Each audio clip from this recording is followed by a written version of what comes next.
Chang, ito na po yung resulta ng mammogram at saka ng breast ultrasound niyo po.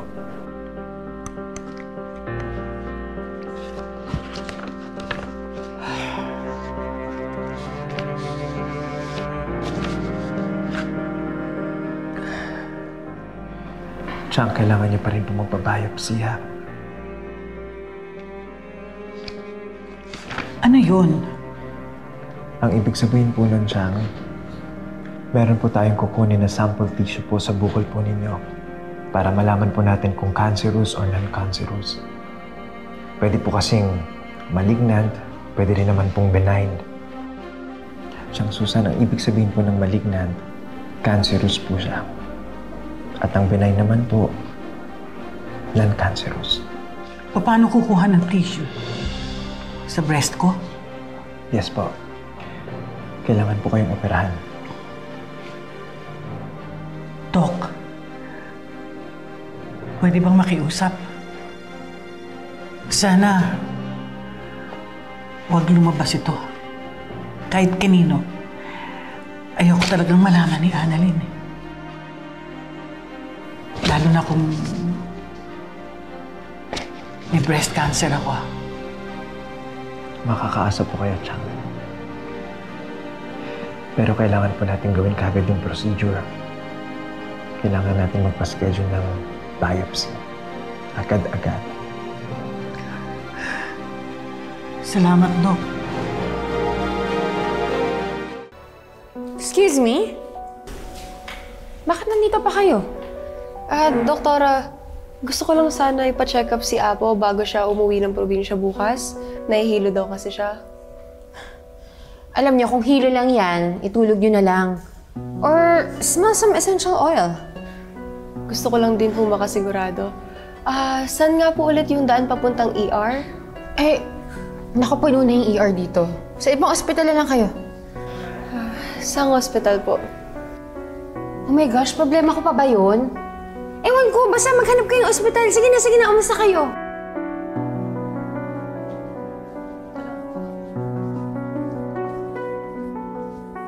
Zoe, di ba yun yung nag-ritual sa inyo bago ka mag-OR sa isang pasyente? Ba't mo naman tinaboy ang matanda, Zoe? So pa naman sana siyang makausap. Bakit naman? Wala namang kwentang kausap yun kung ano-anong pinagsasabi. Huy, hindi Alam mo ba na nabanggit sa akin ni Nurse Evan na kausap niya si Apo? At alam mo bang nalaman niya ang lahat-lahat sa kanya? Talaga? Like what? Siyempre hindi na sinabi sa akin yun ni Evan. Pero kunilabutan siya kasi halos lahat ng mga sinabi niya is totoo. Alam mo bang hinulaan pa nga daw niya kung anong mangyayari sa kanya? Like what? Ikaw naman kasi tinaboy mo pa.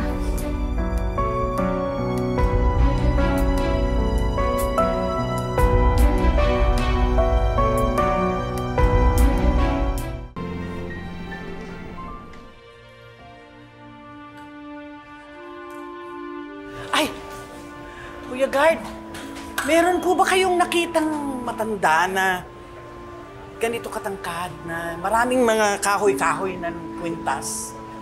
Ako, wala po eh. Diretso na po. Salamat. Okay na po kayo, Apo? Magandang hapon po. Hindi niyo po ako kilala. Ako po si Susan. Narinig ko kasi yung usapan ninyo eh. Gusto ko sanang magpatingin sa kanya ito po sa sakit ko. Lola, pasensya na po, pero hindi po kasi doktor si Apo. Alam ko, pero magtatanong lang sana ako tungkol dito sa sakit ko.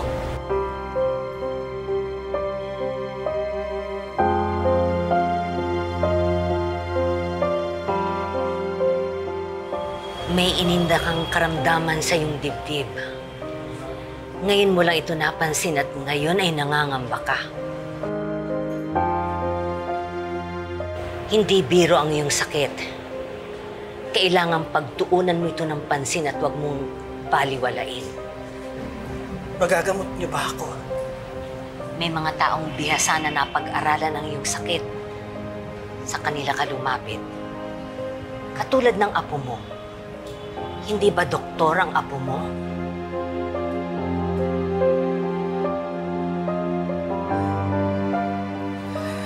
Salamat.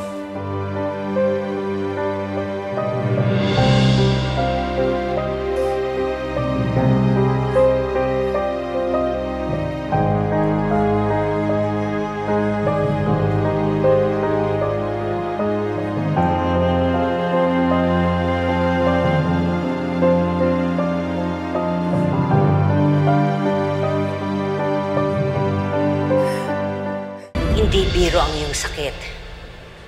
Kailangang pagtuunan mo ito ng pansin at huwag mong baliwalain.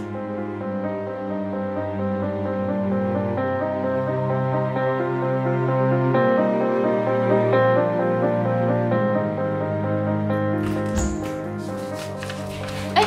La! Oh! Nandito ka lang po pala. Akala ko po nasa function hall ka. May hinatid lang kong pagkain. Bakit? Ano bang ganap doon? Yun nga po, meron pong dating game tapos kasali po si nanay. Lumabas lang po ako ng saglit. Tapos alam niyo po ba, na-meet ko po si Apo Binigaan, yung leader po ng tribo ng pasyente ko. Ang weird nga po nung sinabi niya sa akin eh. Bakit? Anong sinabi? Sabi niya po sa akin na meron daw pong malapit sa akin na nangangailangan daw po ng tulong tapos natatakot daw. Ang kaso, hindi ko na po siya natanong kung sino yun kasi umalis na po siya kaagad eh. Iniisip ko nga po kung sino po yun eh. Sino po kaya yun, no? Naku, Apo, bumalik ka na lang sa function hall at ako naman ay may gagawin pa. La? Eastridge? Ano po tala? Nagpalab ka po sa Eastridge? Wala. Bakit naman ako magpapa-lab sa Eastridge? Ang laki ng discount ko dito sa Apex, di ba? Nakita ko ito sa kantin kanina. May nakaiwan yata na customer. Hinabol ko, hindi ko hinabot. Babalik na ako ngayon sa kantin at baka doon siya pumunta. Sige po, Lola. Mag-restroom lang po ako, ah. Punta ka na po sa function hall, okay? Oo. Sige. Sige.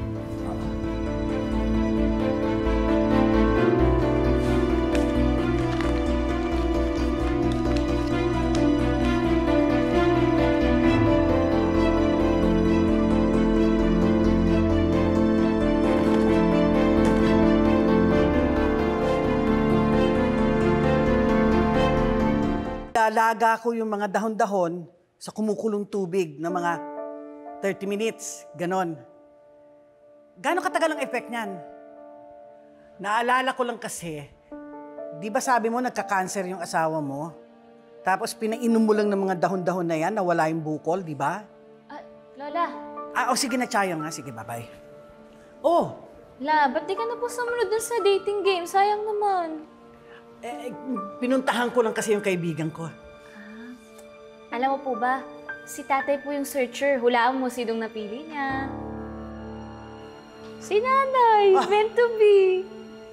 Sila naman kasi talaga dapat ang magkatuluyan eh. Pumuna tayo. Apo, kailangan mangyari yun Kailangan magkatuluyan sila. Kailangan maging masaya nanay mo. Ha? Ella, nasa sa kanila naman po yun. Hindi natin kontrolado yun. Gawan mo ng paraan para maging sila sa huli, ha? At kung hindi man sila magkatadhana, alagaan mo ang sarili mo para maabot mo ang mga pangarap mo. At pagkatapos, tutulungan mo yung mga iba para maabot nila yung pangarap nila. Lola, ba't ganyan naman po kayo magsalita? Bakit? May nararamdaman po ba kayo? Okay lang ba kayo? Wala naman kasing kasiguruhan itong mundo eh. Matanda na ako. Palubog na ang araw para sa akin. Lola, huwag ka nga po magsalita ng ganyan. Hindi po maganda yan. Bakit po ba? May nararamdaman po ba kayo? May sakit ka ba? Sakit, wala. Ikaw naman, sakit agad. Malakas pa ako sa kalabaw.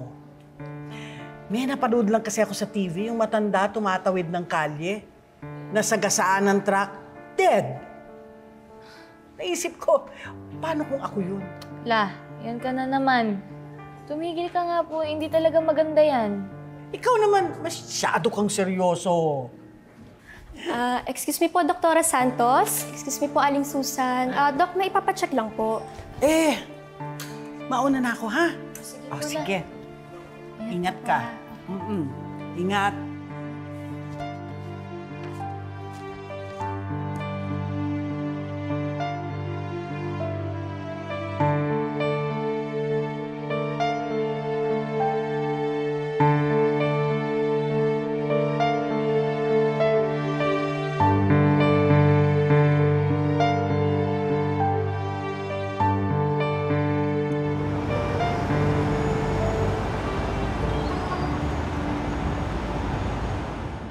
Thank you, Chang Susan.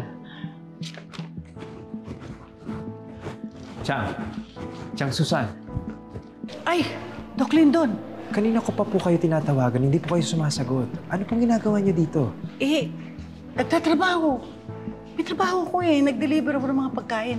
Busy ako ha? Trabaho ko. Chang, ngayon po nakaschedule yung biopsy po ninyo. Importante po yun. Kung maingay. Hindi na kailangan. Ho? Ano? Ano pong ibig niyong sabihin? Basta hindi na kailangan, ha? Sige, nagtatrabaho ako, ha? La, Doc Lindon, anong ginagawa mo dito? Ano pinag-uusapan ninyo?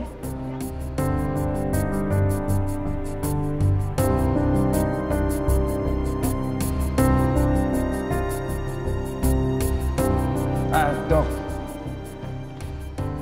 May pasyente kasi ako na kakilala ni Chang Susan. Kaya lang ang problema ng pasyente, ayaw niya magpa-biopsy. So, kino-convince ko si Chang Susan kung pwede niyang i-convince yung pasyente, yung kakilala niya, para malaman namin kung paano namin siya matutulungan. Di ba, Chang? Oo. Tatawagan ko, sige. Lola, tara na po kasi si nanay nag-ready na po para sa ginang Apex eh. Doc, sunod ka na rin. Of course, Doc.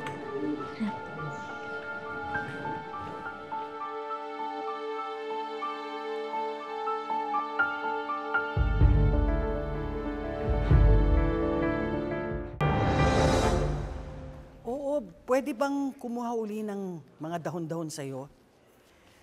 Kasi, itapon ng apo ko. Hindi pa naiinom ng kaibigan ko Oo. Basta, bigyan mo ako uli nun kasi kailangan ko yun para sa kaibigan ko may cancer. Bigyan mo pa ako ulit, ha? Kunin ko sa'yo, ha? Salamat. Chang? Ano po yung mga dahon na iniinom niyo? Doc, wala po. Wala akong iniinom. Narinig ko po yung pinag-uusapan niyo kanina at alam ko po kung ano yung context ng pinag-uusapan po ninyo. Chang, bakit ka po naggagamot ng herbal? Hindi ko pa nga po kayo nagpapabiopsy Hindi na kailangan. Alam kong may sakit ako. At malignant na. Ho? Chang. Chang, sino po may sabi sa inyo niyan? Yung matandang si Apo, yung nagre-ritual kila Annalyn. Hinulaan niya ako. At sinabi niya, cancer daw itong bukol sa dibdib ko. At malala na. Lahat ng hinuhula niya, totoo. Chang, dapat hindi kayo nagpapaniwala sa ganun. Tsaka dapat hindi ko kayo nagsa-self-medicate. Hindi ko na kailangan magpa-biopsy. Para ano? Hihiwain ang dibdib ko? Pagkatapos ikukumpirma nila na may cancer ako at malapit na akong mamatay? Hindi. Gagawa na lang ako ng sarili kong paraan.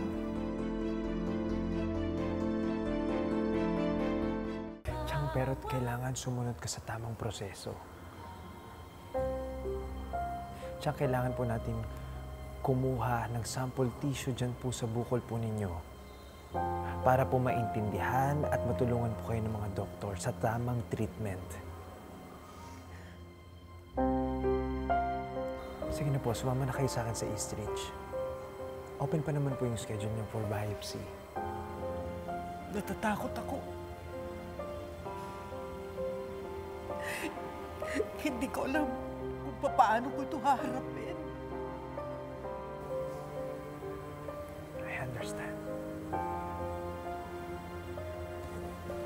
Siyang naiintindihan ko din kung di pa ako kayo handang sabihin to kay Annalyn at kay Ma'am Lynette. Pero siyang nandito ho ako. Pero hindi porket matanda na ho kayo, pababayaan niyo po yung kalusugan ninyo. Huwag po ganun, Chang. Kasi kailangan ka ni Annalyn. Kailangan ka ni Ma'am Lynette. Kailangan ka nila. Sige na. Samahan ko po kayo sa Eastridge.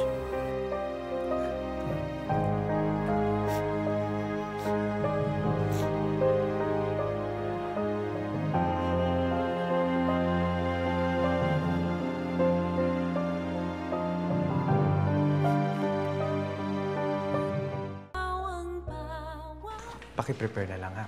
Sige. Thank you. Chang, Susan. Ready ka na po ba? Huwag kang kabahan. Don't worry. 15 minutes lang naman po yung surgical procedure natin. Doc. Baka pwedeng wag na muna. Chang. Kasi gusto kong makasama ang pamilya ko. May pageant ngayon si Lynette. Gusto ko sana manood. Chang, yan po ba talaga yung rason ninyo? Naisip ko kasi, bago ako magpa-biopsy, sasabihin ko muna sa kanila ang pinagdadaanan ko. Gusto ko silang makisama. Sigurado po ba kayo? Oo, Doc. Chang, mas mainam po yun. Kung ganun sa Apex na po kayo magpa-biopsy. Pero Chang, huwag niyo na pong papatagalin pa. Doc, pasensya na po kung pabago-bago isip ko. Aabala ko na yata ang trabaho mo. Chang, wala po yun. Naiintindihan ko po. Doc, hindi na po ako Team Reagan. Team Lyndon na ako. Ay, naka, Chang. Ikaw naman talaga ang OG kong bet para sa apo ko eh. Alam mo yun? Kaya talaga, Chang, oh.